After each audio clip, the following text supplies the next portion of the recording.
తొలి దళిత కథకుడు రాచకొండ విశ్వనాథ శాస్త్రి, కాళీపట్నం రామారావు, చాగంటి సోమయాజులు లాంటి ప్రముఖ కథా రచయితలు మార్క్సిస్టు దృక్పథం నుంచి మంచి కథలు రాస్తున్న కాలంలో ఇనాక్ అంబేద్కరిస్టు దృక్పథంతో చాలా మంచి కథలు రాశాడు. దళితులు, చాకళ్ళు, మంగళ్ళు తదితర పీడిత కులాల వాస్తవికతను ప్రతిబింబించే రీతిలో గొప్ప కథలెన్నో చిత్రించాడు.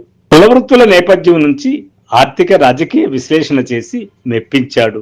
సాహిత్యంలో అలా గేమ్ చేంజర్ గా పరిణమించాడు కొలకలూరి ఇనాక్. పీడిత కులస్తుల్ని విక్టిమ్స్ గా చూపకుండా వారిలోని వీరత్వాన్ని, ఉపాయంతో వారు ఆధిపత్య కులాలతో చేసే యుద్ధాన్ని గ్లోరిఫై చేశాడు.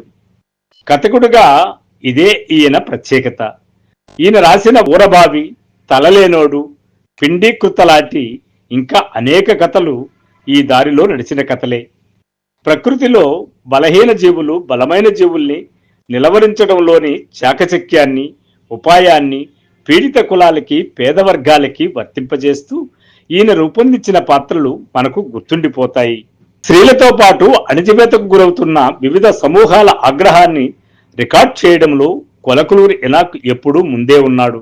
నాటకం, నవల, కవిత్వం లాంటి ప్రక్రియల్లో సన్నజీవుల చైతన్యాన్ని పట్టుకొచ్చి తెలుగు సాహిత్యాన్ని సుసంపన్నం చేసిన ఘనత ఈ పెద్దాయనిది. జీవితం కొట్టిన దెబ్బల్ని భద్రంగా దాచుకొని తిరిగి జీవితం మీద అంతే స్థాయిలో దాడి చేయడానికి, దాడికి గురవటం రోజువారీ జీవితంగా మారిన జనం ఏం చేయాలో, ఎలా ఉండాలో తెలపటానికి సాహిత్యాన్ని ఆయుధంగా చేసుకున్నవాడు ఈ కొలకలూరి ఇనాక్. ఈ లెజెండరీ రైటర్కు జాతీయ స్థాయి అవార్డులు, రివార్డులు లెక్కలేనన్ని వచ్చాయి. జనంలో విస్తృతమైన ప్రఖ్యాతి వచ్చింది.